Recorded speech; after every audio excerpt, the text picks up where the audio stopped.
तो स्वागत है हमारे अपने यूट्यूब चैनल केमिकल टेक्निकल में। दोस्तों आज का ये लेक्चर हमारे एनवायरमेंटल स्टडीज़ का आपका ये लेक्चर 3 लेक्चर्स होने वाला है। इसमें इंपॉर्टेंट क्वेश्चन कौन सा है? Global warming. ग्लोबल वार्मिंग आपको फुल कॉन्सेप्ट के साथ क्लियर कराया जाएगा। इससे पहले वाले 2 लेक्चर्स में प्रोवाइड करा चुका हूँ, जिसमें दो क्वेश्चन इंपॉर्टेंट क्वेश्चन अच्छे से बता चुका हूँ। तो आप लोगों ने लेक्चर्स नहीं देखा है तो जाकर के प्ले लिस्ट बनी है, जाकर के देख लीजिएगा। तो आज का ये लेक्चर शुरू करेंगे, बिल्कुल बेसिक से अच्छे से समझाएंगे। तो आज का ये लेक्चर शुरू करते हैं। तो चलिए हम सबसे पहले ग्लोबल वार्मिंग के बारे में समझेंगे अच्छे से। इससे पहले आपने हमारा टेलीग्राम ज्वाइन नहीं किया है तो डिस्क्रिप्शन में लिंक है, टेलीग्राम ज्वाइन हो जाएगा।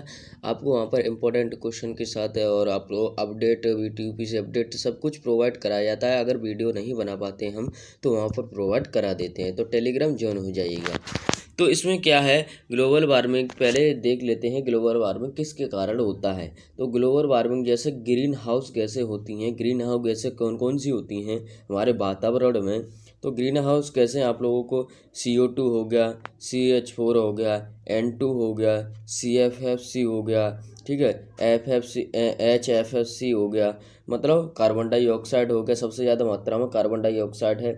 मीथेन गैस होगी, ठीक है, और नाइट्रोजन डाइऑक्साइड हो गया, क्लोरोफ्लोरो हो गया कार्बन, और हाइड्रोक्लोरोफ्लोरोकार्बन हो गया।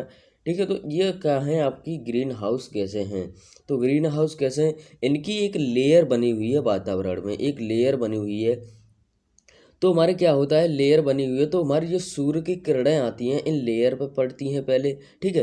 तो इन लेयर पर पड़ती हैं, कुछ तो वापस वातावरण में जो रिफ्लेक्शन, परावर्तन होकर के वातावरण में चली जाती हैं, और कुछ क्या होती हैं हमारी कि पृथ्वी को डायरेक्ट पृथ्वी पर जाती हैं इन गैसों के द्वारा, ठीक है। तो इन गैसों के द्वारा, तो ये गैसें क्या हैं, वायु वातावरण को प्रदूषण कर रही हैं। तो ये प्रदूषण कर रही हैं तो ये गैसें गर्म, हॉट भी है, गर्म भी हैं, ठीक है। तो ये क्या होता है, हमारी जो पृथ्वी का जो टेम्परेचर होता है, पृथ्वी का टेम्परेचर होता है उसको क्या है, उसको टेम्परेचर बढ़ता है पृथ्वी को। इनके कारण क्या है, पृथ्वी का टेम्परेचर बढ़ता चला जा रहा है, ठीक है। आने वाले समय में बहुत ही ज़्यादा पृथ्वी हमारी गर्म हो जाएगी, ठीक है। 1900 में कम थी, 1991 में बहुत हो गया, फिर उसके 2000 में बहुत हो गया इसका टेम्परेचर। क्यों? कि इसका टेम्परेचर में बढ़ोतरी हो रही है, ठीक है। तो यही है कि इनकी गैसों के कारण ही हमारा क्या है, ग्लोबल वार्मिंग का बढ़ना, ठीक है। ग्लोबल वार्मिंग मतलब ग्लोबल वार्मिंग के कारण पृथ्वी का टेम्परेचर का बढ़ना, ठीक है। तो यही है ग्लोबल वार्मिंग, ठीक, समझ में आ गया। अब डेफिनेशन समझते हैं। तो ये आप लोगों को मैंने अभी बताया, ग्रीन हाउस गैसें आदि की अधिकता, सांद्रता मतलब कंसंट्रेशन, तो कंसंट्रेशन के कारण उत्पन्न, मतलब कंसंट्रेशन के कारण उत्पन्न ग्रीन हाउस, ठीक है, ग्रीन हाउस प्रभाव से, मतलब ग्रीन हाउस प्रभाव से क्या है, हमारी पृथ्वी के जो औसत सतह पर जो टेम्परेचर है, औसत सतह पर जो टेम्परेचर है उसमें क्या हो रही है, में होने वाली बढ़ोतरी को क्या कहते हैं, ग्लोबल वार्मिंग कहते हैं। तो ग्लोबल वार्मिंग की डेफिनेशन आपको अच्छे से समझ में आई होगी। तो इसको रोकने के लिए जो हमारे कारण हैं, इसके कारण क्या क्या हो सकते हैं, तो कारण जान लेते हैं, फिर इसके प्रभाव जान लेते हैं, ठीक है। फिर रोकने के प्रभाव हम बताएंगे, इसको रोकने की भी बताएंगे, सब कुछ बताएंगे इसी वीडियो में, ठीक है। तो इसमें क्या है, प्रभाव है ग्लोबल वार्मिंग के कि जीवाश्म ईंधन का जलना, ठीक है।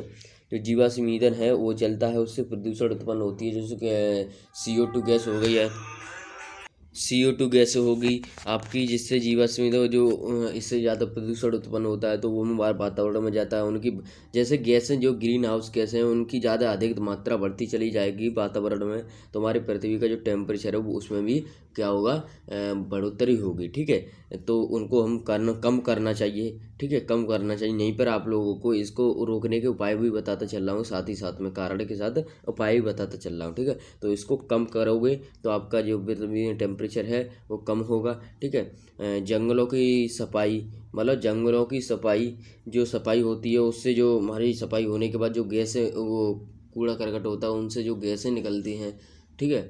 जैसे ये गैसें निकलती हैं वो भी वातावरण में फैलती हैं। औद्योगिक क्रांति इंडस्ट्रियल एरिया है, इंडस्ट्रियल एरिया से भी बहुत सारी गैसें रिलीज होती हैं जो कि वातावरण को बहुत ही ज़्यादा प्रदूषित कर रही हैं। उनसे हमारा जो टेम्परेचर होता है पृथ्वी का उससे बढ़ोतरी होती है।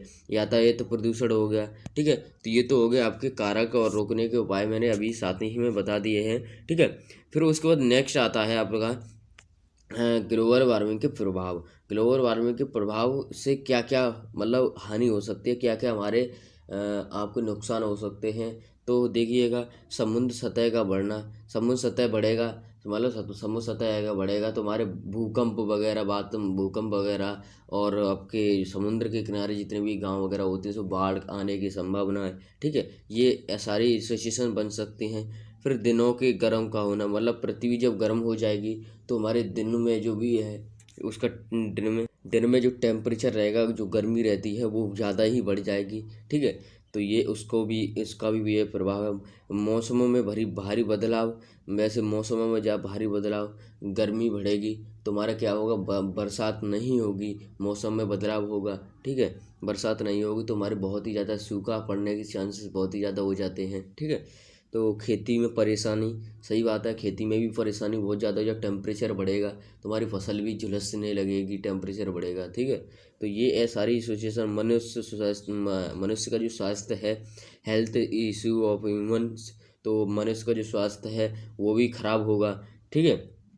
तो ये थे सभी ग्लोबल वार्मिंग और ग्लोबल वार्मिंग की डेफिनेशन, उससे क्या क्या हानि और इसके कारण क्या हो सकते हैं और इसको रोका कैसे जा सकता है। तो एक बार फिर से बता रहा हूँ, प्रदूषण को कम करिएगा और वनों की जो कटाई है उनको कम करिएगा, क्योंकि हमारी जो वन है, जो पेड़ पौधे हैं, हमारे कार्बन डाइऑक्साइड वो लेते हैं और ऑक्सीजन रिलीज करते हैं। तो हमारी कार्बन डाइऑक्साइड को वो कम करेंगे, जैसे पेड़ पौधे जो कि वन है वहाँ पर पेड़ पौधों की संख्या ज़्यादा होगी तो वो क्या होगा, वो कार्बन डाइऑक्साइड को अपन लेंगे ज़्यादा, तो कार्बन डाइऑक्साइड ज़्यादा गैस फैलेंगी नहीं, तो उससे कुछ राहत मिलेगी, ठीक है। तो वनों को ज़्यादा ना काटें, ठीक है। तो और भी प्रदूषण को ना करें और विषैली गैसों को वातावरण में फैलने से रोकें, ठीक है। तो ये इस प्रकार की सभी सिचुएशन हैं। तो सभी आप लोगों को ये वीडियो कैसा लगा कमेंट में ज़रूर बताइएगा, कोई डाउट हो कमेंट में बताइएगा और टेलीग्राम ज्वाइन हो जाइएगा। चैनल पर नए हो सब्सक्राइब कर लीजिएगा और इस वीडियो को अपने दोस्तों में शेयर करिएगा।